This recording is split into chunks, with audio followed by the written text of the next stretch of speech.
நம்ம இன்றைக்கி ரொம்ப ஹெல்தி அண்ட் டேஸ்டியான ஏபிசி ஜூஸ் எப்படி பண்ணுறதுன்னு பார்க்க போகிறோம். ஏற்கனவே நம்ம சேனலில் ஏபிசி மால்ட் ரெசிபி அப்லோட் பண்ணியிருந்தேன்ல, அந்த வீடியோவில் நிறைய பேர் ஏபிசி ஜூஸ் ரெசிபியும் ஷேர் பண்ணுங்கன்னு கேட்டிருந்தீங்க. ஸோ உங்களுக்காகவே இந்த வீடியோ. இது ரொம்ப டேஸ்டியாகவும் இருக்கும், ஹெல்த்தியாகவும் இருக்கும். இது குடிக்கும்போது ஸ்கின் நல்லா க்ளோவிங் ஆகும்.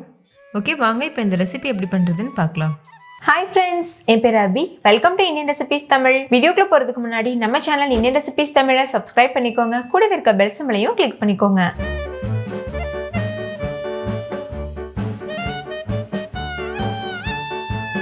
ஃபர்ஸ்ட் இந்த ரெசிபி பண்ணுறதுக்கு ஒரு பீட்ரூட் எடுத்துக்கோங்க, 2 ஆப்பிள், 2 கேரட்டு. இது நான் 2 பேத்துக்கு செய்ய போகிறேன். இந்த அளவு ஒரு 2 பேத்துக்கு ஜூஸ் பண்ணுறதுக்கு கரெக்டாக இருக்கும். இப்போ இது எல்லாத்தையும் தோல் சீவிட்டு எடுத்துகிட்டு வந்துடலாம். இந்த மாதிரி தோல் சீவினதுக்கப்புறமா 1-2 கட் பண்ணி எடுத்துக்கோங்க. பொடியாக கட் பண்ண தேவையில்லை, 1-2 கட் பண்ணிக்கோங்க. பாருங்கள், இந்த அளவுக்கு பீசஸ் கட் பண்ணி எடுத்தால் போதும். இந்த ஏபிசி ஜூஸ் ரெசிபி நம்ம இன்றைக்கி வீகார்ட் மேசிவோ food processor mixer grinder use பண்ணி தான் பண்ண போகிறோம். இது நார்மல் மிக்சி கிரைண்டருடைய பர்பஸையும் சால்வ் பண்ணும். கூடவே இதில் ஃபுட் ப்ராசஸர் இருக்கிறதுனால நம்ம மாவு பசைறதுக்கு ரொம்ப ஈஸியாக இருக்கும். அதே மாதிரி காய்கறி கட் பண்ணிக்கலாம், துருவிக்கலாம், முட்டை பீட் பண்ணிக்கலாம், தயிர் பீட் பண்ணிக்கலாம். இந்த மாதிரி மல்டி பர்பஸாக யூஸ்ஃபுல்லாகும். காய்கறி கட் பண்ணுறதுக்கு, மாவு பசைறதுக்கு இந்த பிளேட் கொடுத்துருக்காங்க. அதே மாதிரி காய்கறி துருவுறதுக்கு, ஸ்லைஸ் பண்ணுறதுக்குலாம் இந்த மாதிரி 3 சைஸில் பிளேட்ஸ் இருக்குது. இதில் ஃபுட் ப்ராசஸர் ஜார் மட்டும் இல்லை, 4 எக்ஸ்ட்ரா ஜாரும் இருக்கிறதுனால நம்ம நார்மல் மிக்சர் கிரைண்டரில் என்னென்ன மாதிரியான அரைக்கிறதுக்கு யூஸ் பண்ணுவோமோ அந்த மாதிரி யூஸ் பண்ணிக்கலாம். ஓகே, இப்போ இந்த காய்கறிகளை நம்ம கட் பண்ணி எடுத்துக்கலாம். அதுக்கு இந்த ஃபுட் ப்ராசஸர் ஜார் எடுத்துக்கோங்க. அதில் சாப்பிங் பிளேட் போட்டுக்கோங்க. நல்லா இந்த மாதிரி புஷ் பண்ணிவிட்டு அதுக்கப்புறமா காய்கறிகளை போட்டுட்டு நம்ம சாப் பண்ணிக்கலாம்.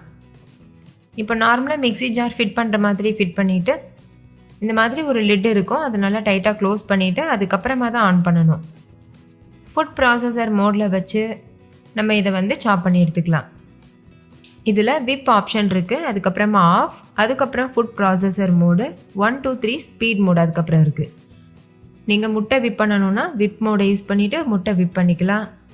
அதுக்கப்புறமா ஃபுட் ப்ராசஸர் யூஸ் பண்ணுறீங்கன்னா ஃபுட் ப்ராசஸர் மோடில் வச்சுட்டு நீங்கள் ஃபுட் ப்ராசஸர் யூஸ் பண்ணிக்கலாம்.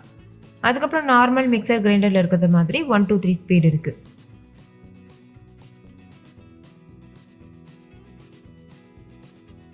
இப்போ பாருங்கள், பொடியாக கட் பண்ணிருச்சு. இதை நீங்கள் ஜூஸ்க்கு மட்டும் இல்லை, பொரியலுக்கு கூட இந்த மாதிரி கட் பண்ணி யூஸ் பண்ணிக்கலாம். எல்லா விதமான வெஜிடபிள்ஸும் இதில் நம்ம சாப் பண்ணிக்கலாம். நீங்கள் இதிலையே பீட்ரூட், ஆப்பிள் எல்லாத்தையுமே சேர்த்து ஒரே டைமில் நீங்கள் சாப் பண்ணிக்கலாம். நான் உங்களுக்கு தனியாக தெரியணுன்றதுக்காக கேரட் மட்டும் சாப் பண்ணி காமிச்சிருக்கேன். இதே போல் எல்லா வெஜிடபிள்ஸும் போட்டு நம்ம சாப் பண்ணி எடுத்துகிட்டு அதுக்கப்புறமா நம்ம ஜூஸ் போட்டுக்கலாம். எதுக்காக கட் பண்ணணும்னா அப்போ தான் நம்ம மிக்சியில் போட்டு அரைக்கும் போது அது ஃபைன் பேஸ்ட்டாக அரைப்படும். இல்லைனா 1-2 திப்பி திப்பியாக நிற்கும். நீங்கள் நார்மல் மிக்சி ஜாரில் போட்டு அரைக்கலாம். நான் ஜூஸர் ஜார் எடுத்திருக்கேன். இது நம்ம வடிகட்ட வேண்டிய தேவை இருக்காது, அதுக்காக இந்த மாதிரி க்ளோஸ் பண்ணிவிட்டு அரைச்சி எடுத்துக்கலாம். இப்போ சூப்பராக ஏபிசி ஜூஸ் தயாராகிருச்சு. இதை நம்ம ஜூஸர் ஜாரில் போட்டிருக்கனால வடிகட்டாமல் அப்படியே சர்வ் பண்ணிடலாம்.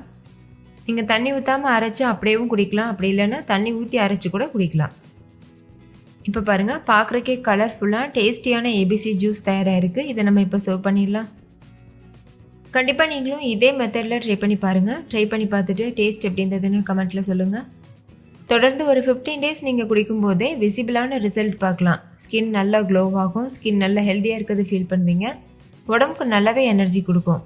ஹீமோக்ளோபின் கம்மியாக இருக்க பெண்கள் கூட பீட்ரூட் அதிகமாக சேர்த்துக்கும் போது ஹீமோக்ளோபின் இன்க்ரீஸ் ஆகும். ஸோ கண்டிப்பாக வீட்டில் ட்ரை பண்ணி பாருங்கள். ஓகே ஃப்ரெண்ட்ஸ், இந்த வீடியோ உங்கள் எல்லாருக்கும் ரொம்ப பிடிச்சிருக்கும்னு நம்புகிறேன். பிடிச்சிருந்தா லைக் பண்ணுங்கள், உங்கள் ஃப்ரெண்ட்ஸ் கூட ஷேர் பண்ணுங்கள். நீங்களும் செஞ்சு பார்த்துட்டு டேஸ்ட் எப்படி இருந்ததுன்னு கமெண்ட்டில் சொல்லுங்கள். தேங்க்யூ, பாய்.